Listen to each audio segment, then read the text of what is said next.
ٹھیک ہے. تو آپ کہتے ہیں ہاں جی وہ بس جی میں تو آیا تھا کہ ذرا، ظاہر ہے اس کا مطلب ہے کہ آپ اسے بیٹھنے کا نہیں کہہ رہے. ٹھیک ہے نا.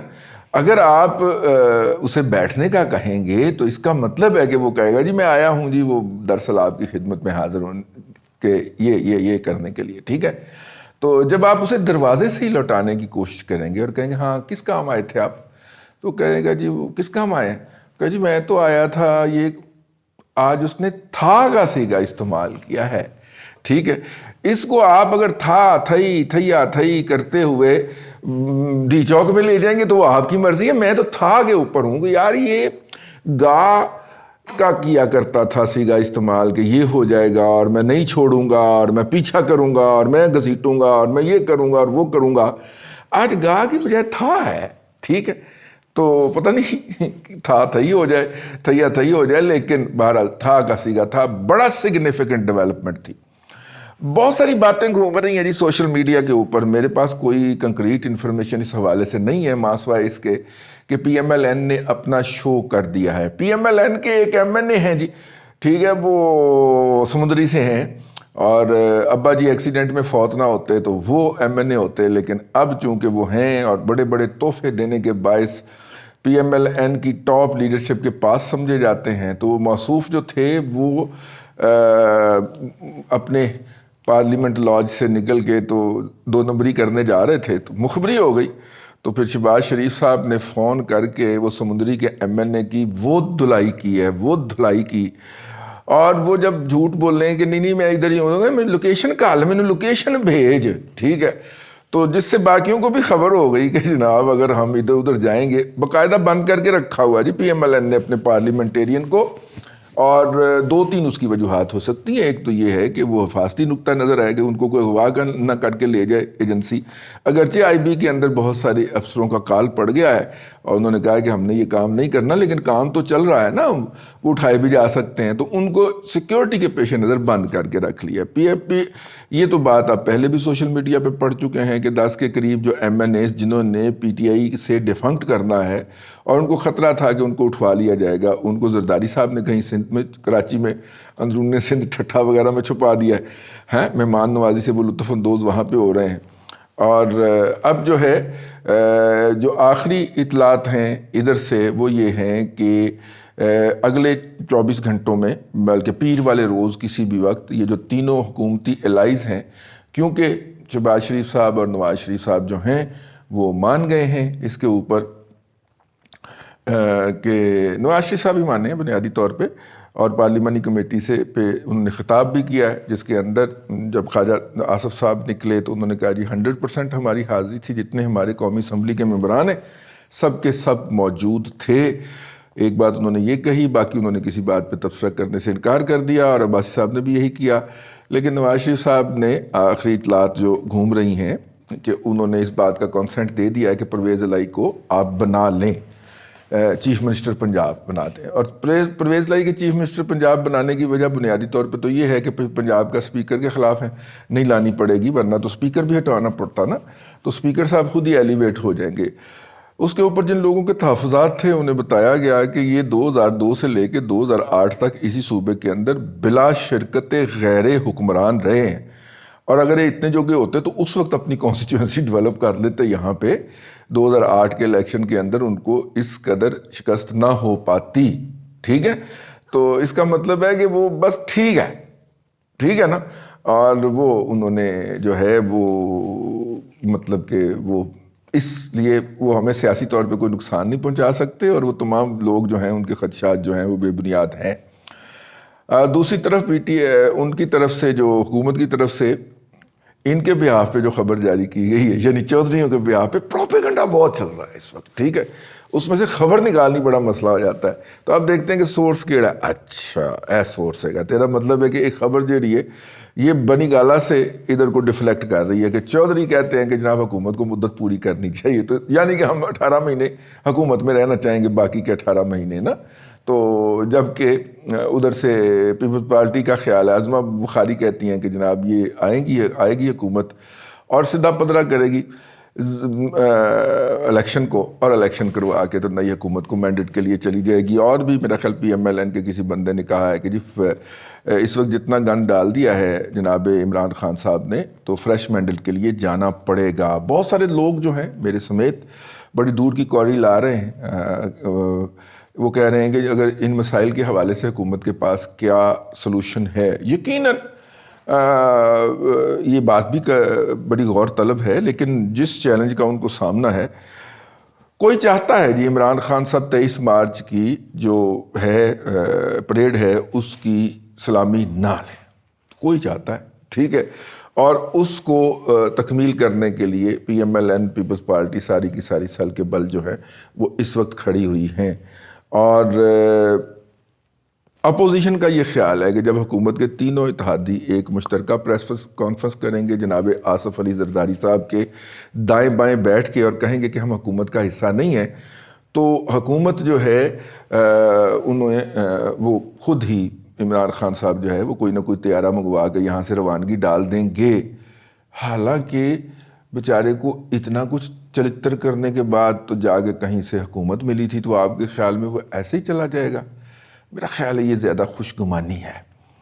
تو لیکن پھر ذہن میں آیا کہ یار جنہوں نے دیر والی تقریر کے بعد حافظ آباد میں پرچہ پڑھنے پہ مجبور کر دیا اور کہا کہ تینوں کیا سی نا ویکھ کے تقریر کریں، تمہیں کہا تھا نا کہ دیکھ کے تقریر کرنی ہے تم نے، اور اس نے فوراً پرچہ پکڑ لیا ہے. وہ اتنا بہادر تو نہیں ہو سکتا کہ اس کو اگر کہا جائے کہ تمہیں کہا ہے نا کہ جان بچا کے چلے جائیں. ایک ہمارے پاس چلتی چلتی اور بھی شدنی پہنچی ہے، شدنی ہے، ٹھیک ہے. وہ یہ ہے کہ موصوف نے جانے کے لیے 2-3 چیزیں مانگ لی ہیں. مثلا انہوں نے کہا ہے کہ جی آپ فوراً فنڈنگ کیس جو ہے اس کو ڈراپ کر دیں، کیونکہ وہ اگر فوراً فنڈنگ کیس اناؤنس ہو جاتا ہے تو ایک تو پوری کی پوری پی ٹی آئی بین ہوتی ہے، اور دوسرا وہ جو اس نے دکانداری لگائی ہوئی ہے نا شوکت خانم کے نام کے اوپر، وہ بھی بہت زیادہ ہرٹ ہو جائے گی. اور پھر تیسرا نمبر کیا ہوگا کہ جہاں جس ملک کے اندر موصوف نے پیسے اکٹھے کیے ہوئے ہیں، اور امریکہ اس معاملے میں بڑا سینسٹیو ہے اور ہمارے حوالے سے تو بہت ہی زیادہ سینسٹیو ہے، تو وہاں پہ بھی ہو سکتا ہے موصوف کے خلاف پہلے ہی امریکی عدالتوں نے فیصلے ابھی تک گلے میں پڑے ہوئے ہیں، تو کوئی اور فیصلے ہو گئے تو پھر کیا ہوگا. تو ایک تو فورن فنڈنگ کیس انہوں نے کہا ہے کہ جی اس کو ڈراپ کر دیا جائے، کر دیں اور اس کو بالکل غائب کر دیں.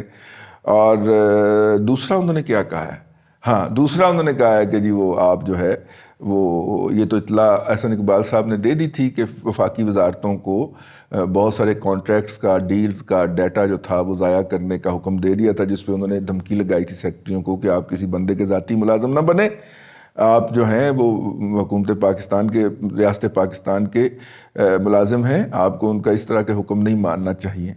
تو دوسرا انہوں نے کہا ہے کہ جی اس دور کے حوالے سے جو سکینڈل ہے ان کی بنیاد کے اوپر میرے خلاف کوئی کارروائی نہ کی جائے، ٹھیک ہے.